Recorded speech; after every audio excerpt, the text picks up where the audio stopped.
Hello दोस्तों, श्री शिवाय नमस्तुभ्यम। आप सभी का स्वागत है आप सबकी अपनी यूट्यूब चैनल में। आप लोग कैसे हैं? ठीक होंगे, स्वस्थ होंगे और बढ़िया ही होंगे। दोस्तों, वीडियो को बिल्कुल लास्ट तक देखिए। वीडियो अच्छी लगी तो वीडियो को लाइक करिए, चैनल को सब्सक्राइब करिए और लास्ट तक बने रहिए। जो मेरे न्यू भाई बहन हमारी चैनल पर जुड़ते हैं, उनसे रिक्वेस्ट है कि वीडियो को लाइक करके चैनल को सब्सक्राइब कर लीजिए, ताकि इनका नोटिफिकेशन सबसे पहले आप तक के जाए। तो चलिए जानेंगे। और छोटी दीपावली के आप सभी को ढेर सारे शुभकामनाएं। तो चलिए जानेंगे। दिवाली में कि जो दीपावली होती है, वो उनमें अगर आपने ये उपाय कर लिए तो आपको 7 पीढ़ी घर बैठ के धन खाएंगे, इतने सारे हो जाएंगे और माता लक्ष्मी दौड़ी चली आएगी। तो चलिए दोस्तों, वीडियो को बिल्कुल जानेंगे।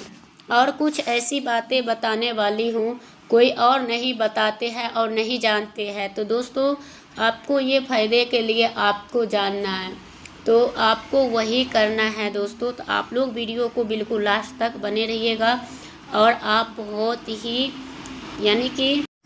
ही अच्छे होंगे और जानेंगे तो। और उनके बाद ही ये उपाय अगर करते हैं तो जब मुनि वशिष्ठ ने इन चीज़ को वो किया था, तब उन्हें माँ लक्ष्मी अपसन्न है और उसे पृथ्वी पे आने के लिए, तब वशिष्ठ जी ने उन्हें कहा था, भगवान विष्णु का आराधना किए थे। नारायण ने प्रसन्न होकर और वशिष्ठ को कहे थे, और जो श्री हरि विष्णु से कहे थे कि आप बहुत दुखी हैं और सारे आश्रम पे करते, धरती पर वैभव और उनकी करते।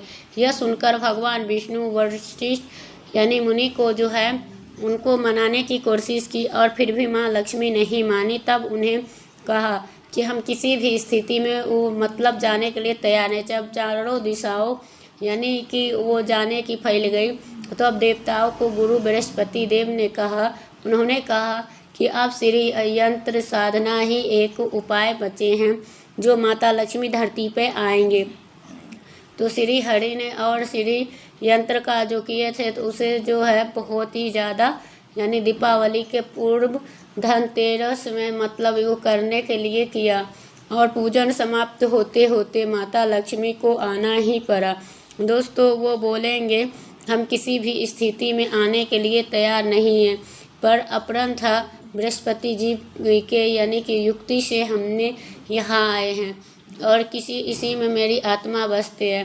धनतेरस के दिन हमें श्री लक्ष्मी नारायण की कृपा से ही हम यहाँ आते, और हमें स्माइल फैमिली, जैसे कि जो लोग बहुत ही अच्छे से रहते हैं और उनके ही लिए करते हैं, तो उनकी फैमिली में हमेशा स्माइल रहता है। और चाहे कभी भी कोई भी बड़ी दुख हो, तो आपको उन दुख को इग्नोर करें और हमेशा चेहरे पे स्माइल रखें, जिससे कि आपके घर में जो भी नकारात्मक भी होगा, वो सकारात्मक ऊर्जा में बदल जाएंगे। तो आपको बहुत ही बर्बादी के सामना करना पड़ेगा, बीमारी धनतेरस के इसलिए आपको जो करना है तो वो आप कर सकते हो। और कांच के प्लेट लाने से राहु काल प्रवेश करते हैं। लोहे के बर्तनों में लोहे के चमचा है और जाली है, चाहे कुछ भी ऐसी चीज़ें हैं, वो दिवाली और धनतेरस पे नहीं लिया जाता है। तो आप लोगों को ये ज़रूर से करते हैं। अगर आपने धनतेरस के दिन नहीं लिए हैं, तो आपको क्या करना है कि दीपावली के ही दिन आपको ले लेना है। और अगर ले लेते हैं आप 7 मुखी रुद्राक्ष, तो आपको बहुत ही ज़्यादा लाभ होगा और कभी भी अकाल मृत्यु को भय नहीं रहेंगे। और आपको सामर्थ्य हिसाब से आप दीप जलाएंगे और जानेंगे। तो चलिए, माता साक्षात लक्ष्मी के पूरे धन की कोई कमी नहीं रहते हैं, तो वो आपको कर्ज लेने भी नहीं पड़ेगी। तो आपको ज़रूर से करना, 13 दीपक आपको करनी है। तो आपको ऐसे करने से माता लक्ष्मी को कृपा प्राप्त होते। हम भी अपने घर में दीप जलाते हैं, बहुत ही आनंद पूर्वक जलाते हैं। तो दोस्तों, आपको धनतेरस 8वीं जो होते हैं, वो मिट्टी के दीपक में ज़रूर से लानी चाहिए। मिट्टी के दीपक में सामर्थ्य के अनुसार आपको लाना है। हो सके तो किसी ज़रूरतमंद को धन का अभाव हो, ऐसे घर में मिट्टी के दीपक बाती सहित उनको दान कर सकते हैं। तो धनतेरस और दीपावली पे ज़रूर करते हैं। और जो लोग ये कार्य करते हैं उनको बहुत ज़्यादा लाभ मिलते हैं, तो आपको ज़रूर से करना है। जो आपको खरीद के लाना चाहिए वो है लक्ष्मी जी का, यानी कि वैसे तो लक्ष्मी जी को यानी मिट्टी का घर पे लाना शुभ होते हैं, तो अगर नहीं चाहते हैं तो जैसे कि आप चाहते हैं कि चांदी सोने का लाने के लिए, तो आप वो भी ला सकते हैं। भगवान यानी कि लक्ष्मी जी की कृपा से आपके घर में लक्ष्मी गणेश जी का स्थापित करते हैं सच्चे हृदय से, तो आपको दुनिया की कोई ताकत नहीं रोक सकते। और दोस्तों, आपको अगर पहले से ही मूर्तियां हैं तो आप हर दीपावली पे ना खरीदें और उन्हीं को पूजा करें, क्योंकि जब मिट्टी के है तो उनको विसर्जन करके और नई मूर्तियाँ ले आए, क्योंकि आपको उससे ज़्यादा लाभ होंगे। धनतेरस के दिन जैसे कि आपको का किए हैं तो उसी पूजा मतलब उसी यानी लक्ष्मी जी गणेश जी को पूजा दिवाली के दिन भी किया जाता है। तो अलग अलग मूर्तियाँ होती हैं और वो गणेश जी और लक्ष्मी जी के बैठी हुई मुर्दा में होनी चाहिए, और जो मूर्तियाँ होती है वो भक्तों की शोभा का होनी चाहिए। दोस्तों, अगर आप खरी मुर्दा वाले अगर लाते हैं तो ऐसे में आपके घर में धन की कमी लगातार हो सकती है। आपको ध्यान रखना है कि कहीं से भी खंडित नहीं होते, टूटी भी नहीं होनी चाहिए, और गणेश जी को प्रतिमा यानी जो है वो भी होना चाहिए, और उनका वाहन भी मूषक भी बना हो, और भगवान के लड्डू और या मोदक जरूर होनी चाहिए। लक्ष्मी जी को जो मूर्ति है उनको जो है कमल पर विराजित होनी चाहिए या सिक्के गिरने वाले अवस्था में हो। ऐसी मूर्तियाँ लाना बहुत ही शुभ होता है। दोस्तों, बहुत ही दिन यानी कि उल्लू पर विराजमान रहते हैं, तो आपको जो कमल के फूल और जो चीज़ होता है तो वो तस्वीर आपको अपने घर पे लाना चाहिए। कभी भी प्लास्टिक और पीओपी के नहीं लेना चाहिए, तो आपको पूजा में नहीं प्रयोग करना चाहिए। तो आपको मिट्टी के या धातु के लेके आए, अष्ट धातु के या ला सकते हैं। तो दोस्तों, आपको धनतेरस के दिन पूजा के नई वस्तु खरीदनी चाहिए। कुबेर यंत्र यानी कि वहाँ पे धन की जो है बहुत ज़्यादा वास होता है, और वहाँ पे माँ लक्ष्मी की भी वास होती है। उत्तर दिशा में भी धन कुबेर की स्थापना की जाती है। इस दिशा में सही निर्माण और परिवार में समृद्धि और खुशियों आते हैं। साथ ही आपके किसी तरह वास्तु दोष है तो वो दोष भी दूर हो जाएंगे, और व्यापार में कारोबार में खूब बरकत होगी।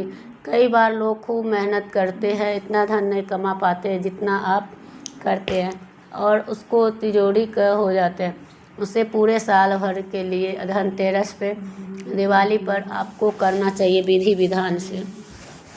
और कुबेर देवता का मंत्र है कि आप लोगों को ज़रूर से बोलना चाहिए।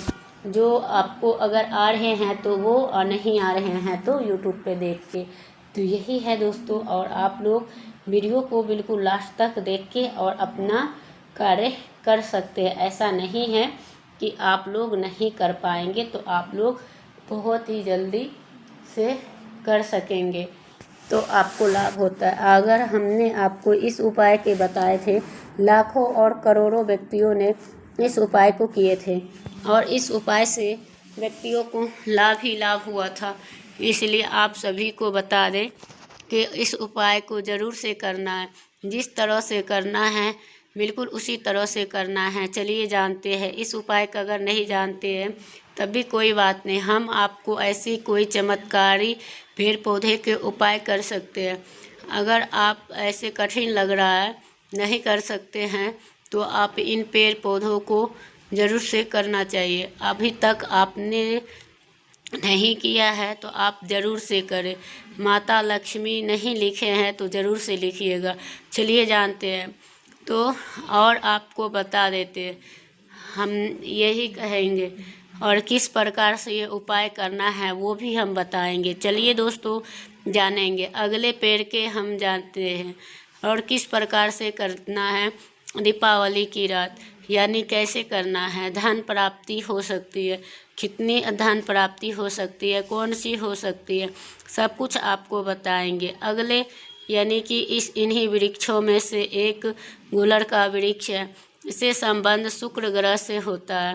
कुंडली में शुक्र ग्रह को मजबूत करने के लिए गूलर की पेड़ से कोई कर सकते हैं और लाभकारी हो सकता है। मान्यता है कि गूलर के वृक्ष पर नियमित रूप से जल चढ़ाया जाए या उसके नीचे दीपक जला कर रखा जाए तो आपके कुंडली में शुक्र ग्रह मजबूत होते हैं और आपकी सारी परेशानी दूर होती है। शुक्र ग्रह जो होते हैं उनको जो बहुत ताकतवर माना जाता है। कहा जाता है कि जिसकी कुंडली में शुक्र ग्रह यानी मजबूत में रहते हैं उन्हें धन और ऐश्वर्य की कमी नहीं होती है। जिसकी कम यानी कि कुंडली में कमज़ोर रहता है तो उनको कंगाली छा जाते हैं। तो जानते हैं गूलर के वृक्ष में कुछ लाभकारी उपाय जो आपको धन्यवान बना देंगे।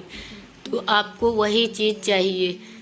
तो शुक्रवार के दिन आपको गूलर की पेड़ के लकड़ियों से हवन करते हुए नमः का जाप करना चाहिए। ये उपाय कुंडली में को मजबूत करते हैं। शुक्र समृद्धि के लिए उपाय।